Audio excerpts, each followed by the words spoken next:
Merci Jean-Christophe Chaston, président d'Interprochasse, de nous recevoir au Game Fair. C'est un véritable plaisir, mon cher Franck et mes chers invités. Dans un magnifique stand qui, pour une fois, mais c'est pas rare, a 3 présidents.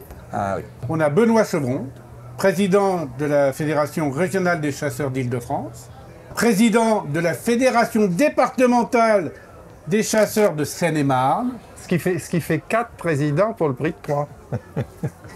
Et Philippe Vaguès, président de la Fédération interdépartementale des chasseurs d'Île-de-France Ouest, qu'on affectueusement surnomme la FICIF. Absolument. Et aussi vice-président de la Fédération régionale des chasseurs d'Île-de-France. Et évidemment, Jean-Christophe Chaston, président d'Interprochasse. Votre humble serviteur. Et du syndicat national des producteurs de gibier de chasse. 5 présidents. Je te dis pas de quoi je suis président, moi, hein. Sinon ça fait 9. Hein.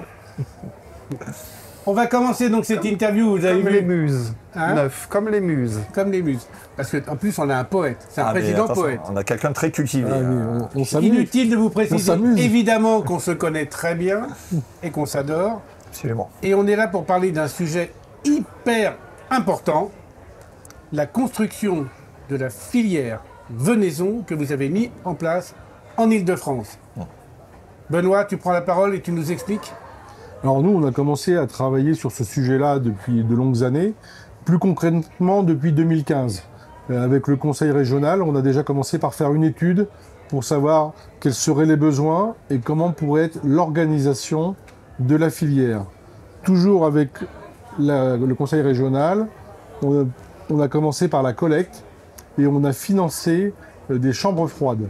Puisque bien sûr, pour démarrer la filière, il faut collecter les animaux et pour avoir des règles sanitaires intéressantes, il faut absolument des chambres froides. Alors ce n'était pas simple, puisque quand on demandait à nos adhérents d'investir dans les chambres froides, eux nous disaient mais est-ce qu'il y aura un débouché derrière? Et quand on allait voir les producteurs, ils nous disaient mais est-ce que vous aurez la collecte avant? Donc c'était de réussir à démarrer tout dans un bon timing pour que ça aille dans le temps. Donc on a réussi à dispatcher un peu des chambres froides partout en Île-de-France. Donc au niveau de la collecte, ça a avancé. Et puis derrière ça, comme aujourd'hui, dans l'air du temps, on veut manger sain, on veut manger du naturel, on veut manger du local. Donc là, bien sûr, je parle de la venaison. Il fallait marquer ce local. Et c'est de là où on a créé la marque Gibier d'Île-de-France. Donc la marque Gibier d'Île-de-France appartient à la fédération régionale, mais elle est à la disposition de ceux qui respecteraient le cahier des charges pour développer cette marque. Et ils doivent signer un cahier des charges précis? Voilà, il y a un cahier des charges précis, et des animaux, bien sûr, d'Île-de-France. Donc ouais, c'était ça. Donc que du sauvage Voilà. Sauvage, c'est le mot, oui. Hein. C'est ça. Donc derrière ça, une fois qu'on avait fait ça, il fallait aller plus loin, parce que derrière ça, une fois qu'on a fait la collecte, une fois qu'on a préparé la marque, eh bien, il faut trouver la transformation. Et là, il faut des opérateurs qui rentrent dans le vif du sujet. Alors avant, on avait fait l'étude sur le marché du gibier, mais on a aussi travaillé sur la conception d'entreprises qui étaient capables de collecter, surgeler, s'il y avait besoin, parce qu'il faut travailler toute l'année pour, je dirais, on ne peut pas travailler que l'hiver, hein. Il y a un souci de saisonnalité. Une entreprise, pour qu'elle fonctionne, il faut qu'elle travaille toute l'année, donc il faut du stockage avec la partie surgélation. Et donc on a travaillé pour préparer ces outils-là. Donc pareil, hein, encore avec du financement de la région, avec nos 2 fédérations, la FICIF et Fédé 77, on a préparé des dossiers clés en main qu'on pouvait donner à un entrepreneur pour réaliser le concret. C'est-à-dire qu'il avait tout en clé en main. Ça veut dire que toute l'étude préliminaire, voilà, avant de monter le dossier, là on était jusqu'à l'architecte spécialisé dans tout ce qui était laboratoire de transformation. Grosse économie aussi d'études pour ceux qui veulent se lancer. Oui, bien sûr. Donc là, c'était vraiment, on leur montrait que nous, on y croyait. Donc quelque part, en investissement dans tout ce travail, c'est qu'on y croit. Et derrière ça, il fallait aller plus loin. Donc après, il y a tout ce qui est transformation, donc première découpe et transformation. Et après, je dirais là, c'est la partie qui va nous rester à faire, c'est comment on développe la commercialisation. Parce qu'il y a une vraie attente mais quelque part, le consommateur, le restaurateur ne sait pas où il doit acheter. Donc là, on a fait le travail jusqu'à la transformation. Là, je vais laisser Philippe en parler, parce que là, ils sont vraiment sur du concret avec la FICIF à l'ouest de l'Île-de-France. Et derrière ça, après, le travail qu'on aura à faire, c'est comment on commercialise de façon plus rapide. Et avant de parler de commercialisation, on va peut-être parler des morceaux. C'est bon, ça, la partie transformation. Qu'est-ce qu'on prend dans le gibier? Qu'est-ce qui va servir pour faire un barbecue l'été, par exemple, et pour déplacer la chasse dans une époque où on ne chasse pas, où on chasse moins, disons. Et puis les terrines, qu'est-ce qui vient en terrine? Explique-nous, Philippe. Je vais t'expliquer, mais d'abord, je voudrais commencer par dire, il n'a pas osé parce qu'il est trop bien élevé, dire un grand merci à nos deux Valérie. Valérie Pécresse, présidente du conseil régional, et Valérie Lacroute, présidente de la commission agricole, dont tu es un éminent membre du conseil régional, qui nous ont suivis tout au long. Et elles ont eu du mérite parce qu'au moins au début, c'était pas si évident pour elles de promouvoir quelque chose qui concernait la chasse. Donc chapeau à ces deux dames qui nous ont bien aidés. Évidemment un peu poussé par certains conseillers régionaux chasseurs, mais ça c'est l'histoire. Des conseillers influents, tu veux dire? Absolument. Absolument. Donc pour revenir à ta question précise, moi je ne suis pas boucher, hein, mais le marché, il y a trois segments. Il y a les morceaux nobles que tu peux vendre soit en frais, soit en congelé. Il y a les morceaux avec lesquels tu peux faire des terrines, des pâtés ou des choses comme ça. Et les troisièmes, c'est tu fais des préparations, des sautés, des choses comme ça. Donc c'est un métier. Et nous, on a choisi, et Benoît était bien d'accord, on l'a fait ensemble, c'est pas nous qui allons décider comment le professionnel allait exercer son métier, c'est lui qui connaît. Hein. Et c'est lui qui fera son propre équilibre entre les différentes composantes que je viens de citer. Et pour faire le lien direct avec ce que vient de dire Benoît, on a eu plusieurs projets. Au début, on voulait construire notre propre, comme il l'a bien expliqué, avec l'architecte, etc., etc. C'était très long, c'était très compliqué. Et la guerre en Ukraine a fait augmenter les prix de 30 ou 40%. Donc, on n'était plus à la maille. Donc, on a été un peu désespérés. Et on a eu un coup de chance, c'est qu'un atelier de découpe d'une coopérative agricole s'est déclaré en faillite à Rambouillet, près de Rambouillet, et qu'on a pu l'acheter à la barre. Ah, donc ça vous a permis d'avoir tout de suite une entité qui était opérationnelle. Fonctionnelle. Tout à fait. Et donc, en plus, on avait l'opérateur. C'est-à-dire que nous, on est des chasseurs, on est des gestionnaires de fédérations. On n'est pas des bouchers, on n'est pas des charcutiers, on n'est pas des commerciaux. Donc, on a trouvé un couple de personnes qui font ça admirablement, qui déjà avaient une activité pour la valorisation du bœuf angus et des quartiers avant. C'est toute une technologie. Angus qui est déjà noble comme le gibier. Donc absolument. Et qui donc ont déjà commencé à opérer l'atelier de découpe. Alors il faut encore quelques travaux qu'on va faire en septembre pour avoir la double filière venaison et bestiaux.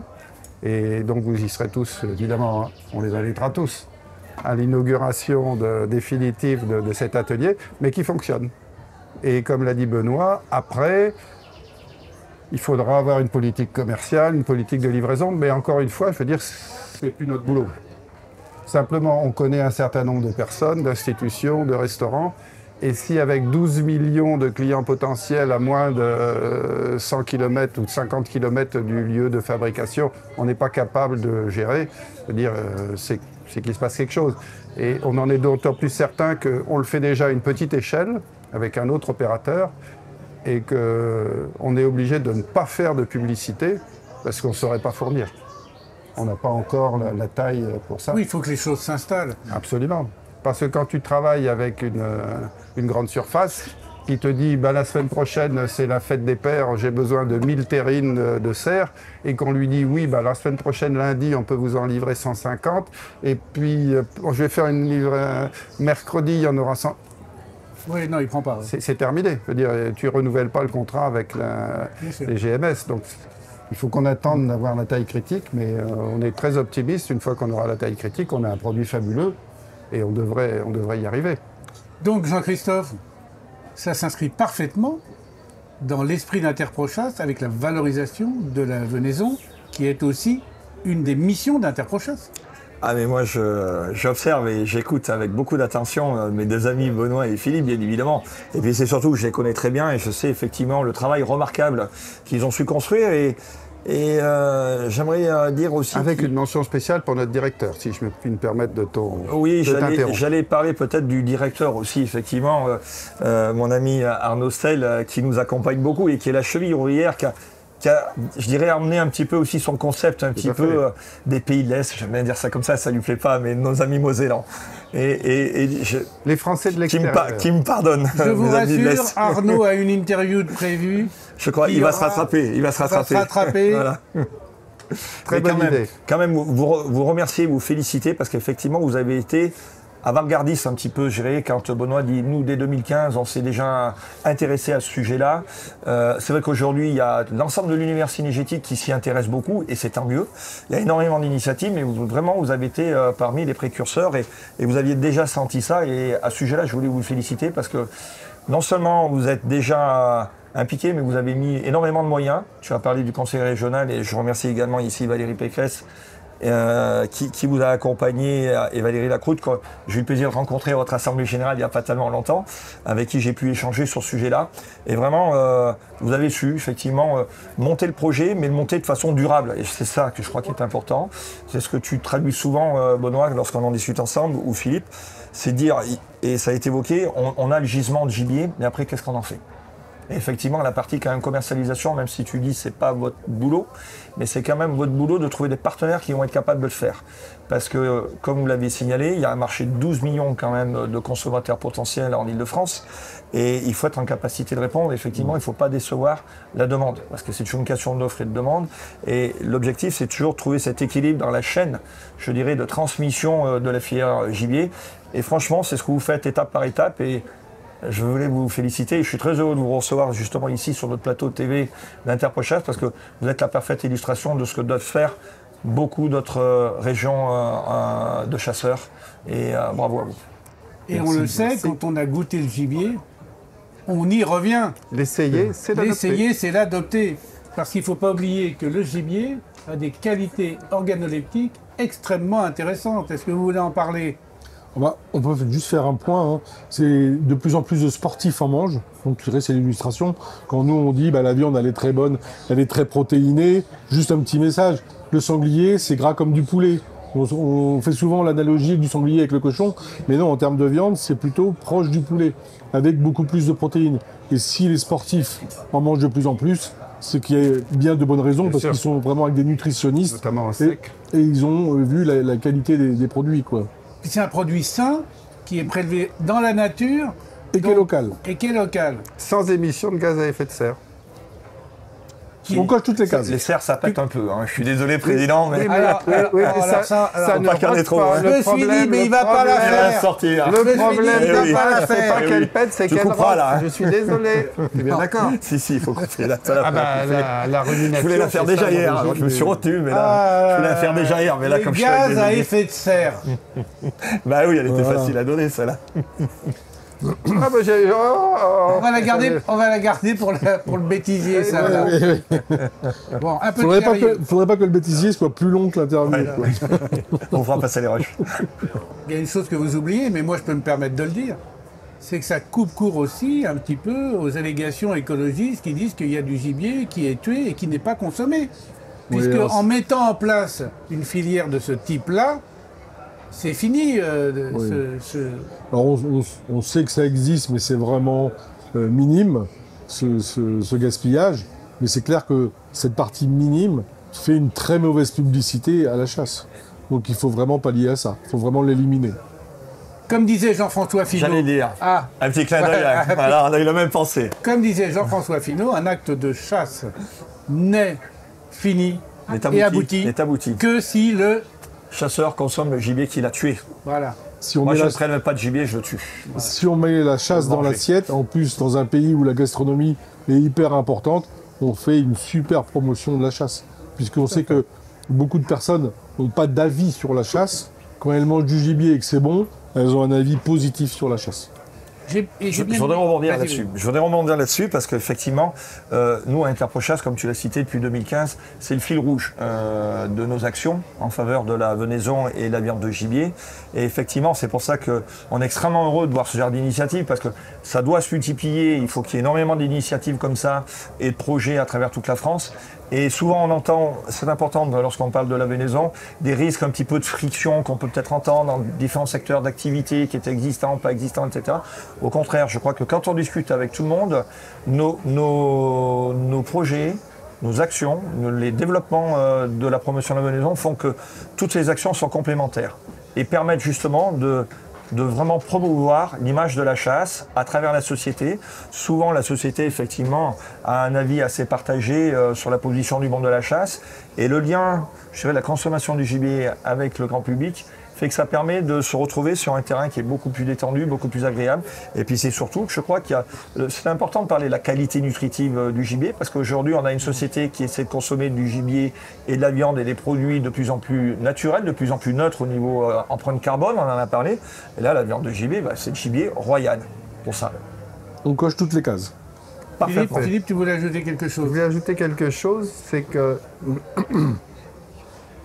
tout au long du chemin qu'on vient de parcourir, on a un peu changé notre vision des choses.